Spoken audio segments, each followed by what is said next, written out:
សួស្តីអ្នកទាំងអស់គ្នានៅក្នុងវីដេអូនេះខ្ញុំនឹងនិយាយអំពីរឿងក្រពើរមើគុណចាប់ផ្ដើមដោយសាច់រឿងយើងដំបូងមានសត្វក្រពើមួយអាស្រ័យនៅក្នុងបឹងធំលុះដល់រដូវប្រាំងទឹកបឹងនេះក៏រីងស្ងួតអស់ក្រពើនោះនៅពុំបានទើបវាឡើងលើគោកដើរត្រែករកទីណាដែលមានទឹកកាលនោះមានតាចាស់ម្នាក់បរទេសមកបានជួបនឹងក្រពើកំពុងវានៅកណ្ដាលផ្លូវឯក្រពើក៏សុំដោយសាររទេះលោកតានោះតាសួរថាចៅឯងទៅណាដែរក្រពើប្រាប់ថាខ្ញុំនេះរកទីអាស្រ័យគ្មានទេគឺបឹងដែលខ្ញុំធ្លាប់រស់នៅនេះឥឡូវទឹករីងស្ងួតអស់នឹងនៅតពុំបានទៀតទើបខ្ញុំខំស្វែងរកបឹងស្ទឹងទន្លេឯណាដែលមានទឹកនិងអាស្រ័យនៅបើតាមេត្តាសូមនាំខ្ញុំទៅឲ្យបានដល់ទីនោះផងហើយដាក់ខ្ញុំត្រង់ទីនោះចោះតានោះក៏ព្រមទើបដោះគោចេញពីនឹមហើយលើកក្រពើឡើងដាក់សណ្ដូកលើទូករទេះហើយក្រោយក្រពើមិនទុកចិត្តខ្លួនក្រែងធ្លាក់ទើបប្រើឲ្យតានោះយកខ្សែមកចងខ្លួនភ្ជាប់នឹងទូករទេះតាក៏ធ្វើតាមពាក្យក្រពើស្រេចហើយតាក៏ទឹមគោបរចេញទៅលុះដល់ទីបឹងមួយមានទឹកតាក៏បញ្ឈប់រទេះដោះគោចេញហើយស្រាយចំណងក្រពើហើយក៏ប្រាប់ថាបឹងនេះមានទឹកគួរហើយចូលចៅលូនទៅនៅបឹងនេះចោះឯក្រពើជាសត្វអកតញ្ញូមិនដឹងគុណគេថែមទាំងឃ្លានអាហារដោយអត់មកយូរថ្ងៃហើយក៏និយាយទៅថាតាឯងនេះចងយើងភ្ជាប់នឹងទុករទេះយើងបានសេចក្តីទុក្ខវេទនាជាពន់ពេកណាស់តាឯងត្រូវឲ្យគោយើងមួយស៊ីទើបតាឯងរួចទោសបើមិនឲ្យគោដល់យើងទេត្រូវយើងស៊ីតាឯងក្នុងពេលឥឡូវនេះតានោះលុះឮក្រពើពោលពាក្យដូច្នោះខកភិតភ័យណាស់ទើបស្ដីអង្វរថានេក្រពើខ្ញុំឯងនេះជាអ្នកមានគុណបានដឹកនាំឯងមកដល់ទីនេះឥឡូវបើចង់ស៊ីខ្ញុំវិញខ្ញុំនឹងទៅរកចៅក្រមឲ្យលោកជួយវិនិច្ឆ័យរឿងយើងនេះសិនសឹមប្រតិបត្តិតាមទៅក្រពើក៏ព្រមថាតាឯងទៅរកចៅក្រមណាក៏ទៅរកចោះយើងចាំតាឯងនៅទីនេះតានោះបានជីកទុំមួយស្និតក៏កាន់ដើរទៅរកចៅក្រមទៅជួបនឹងសុភាទុនសាយនៅលើដំបូកមួយទុនសាយក្រឡេកឃើញតាកាន់ចេកដើរកាត់ព្រៃចូលមកក៏សួរថាតាអើយតាឯងមាននេត្រាជលសាសោកសៅម្លេះ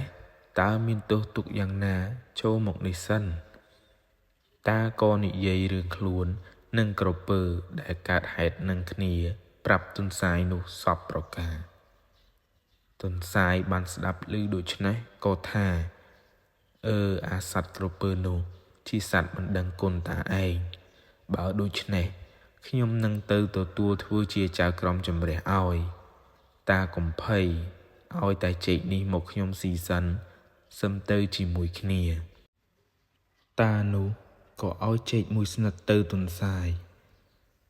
យបរិភោគចេកអស់ហើយក៏នាំគ្នាទៅកាន់ដំណាក់ដែលឈប់នោះដល់ហើយទុនសាយនិយាយទៅថាម៉េចចៅក្រពើចៅវងវែងផ្លូវព្រៃមិនដឹងថាជានរណាឯណាបានជាតាគាត់មេត្តាឲ្យដោយសារមកផងឥឡូវបានដល់ទីសំគួរហើយម្ដេចក៏ចៅគិតសងគុណគាត់ដោយស៊ីគាត់ទៅវិញដូច្នេះតើគាត់ធ្វើទុកទោសអ្វីដល់ចៅឯងក្រពើក៏ឆ្លើយថាលោកសុភាតានេះគាត់ឲ្យខ្ញុំដោយសារមុខនេះមែនប៉ុន្តែគាត់ធ្វើបាបខ្ញុំខ្លាំងណាស់គឺគាត់ចងខ្ញុំភ្ជាប់ទៅនឹងទូករទេះខ្លាំងពេករោគតែរើខ្លួនដកដង្ហើមក៏ពុំបានគាត់ធ្វើទុកខ្ញុំយ៉ាងនេះបានជាខ្ញុំខឹង គាត់ត្រូវតែប្រគល់គោគាត់បានមួយមកឲ្យខ្ញុំស៊ីបើគាត់ពុំព្រមឲ្យគោនោះទេខ្ញុំត្រូវស៊ីគាត់វិញទន្សាយឆ្លើយអនុណក់ទន្សាយឆ្លើយតបវិញថាតាឯងចងគេតាំងខ្លាំងហួសបានជាគេខឹងចោះតាឯងបដិចក៏ចងគ្នាតាំងខ្លាំងម្លេះគ្នារកតែរើខ្លួនមិនបានដូច្នេះតានោះថាទេខ្ញុំមិនបានចងតាំងទេចងល្មមតែជាប់ពុំឲ្យធ្លាក់ប៉ុណ្ណោះទន្សាយក៏តបមកទៀតថាខាងចោតក៏ថាចងតាំងខ្លាំងខាងចម្លើយថាចងល្មមពាក្យអ្នកទាំងពីរអ្នកនេះសឹងពុំមានអ្នកណាជាសាក្សីទេបើដូច្នេះ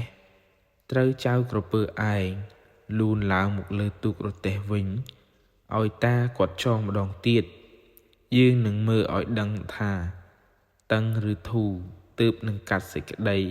រោគយុត្តិធម៌ឲ្យបានឯក្រពើជាសត្វល្ងងខ្លៅក៏វាឡើងទៅក្រាបលើទូករទេះឲ្យតានោះចងដូចមុនតាយកចំណងមកចងដូចមុនវិញទន្សាយសួរថាម្ដេចចៅក្រពើគាត់ចងតាំងយ៉ាងនេះឬក្រពើឆ្លើយថាទេកាលគាត់ចងខ្ញុំមុននោះតាំងលឹះនេះខ្លាំងណាស់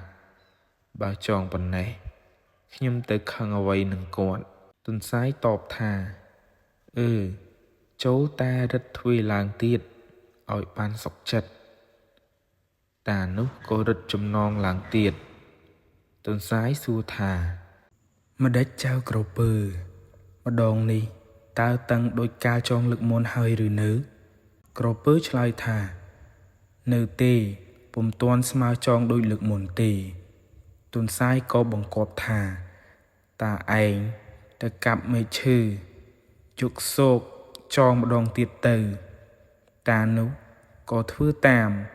ហើយរឹតកាន់តែខ្លាំងឡើងឲ្យអស់ពីកម្លាំងដៃឯក្រពើនោះបើត្រូវបានតារឹតមួយខ្លាំងយ៉ាងនេះតឹងខ្លួនស្ទើរតែដកដង្ហើមចេញពុំបានទើបឆ្លើយថាសូមទានកាលចងពីមុនគឺគាត់ចងតាំងយ៉ាងនេះឯងតើនរណានឹងអាចទ្រាំបានសូមលោកជាសាក្សីមើលចោះតើអ្នកណាខុស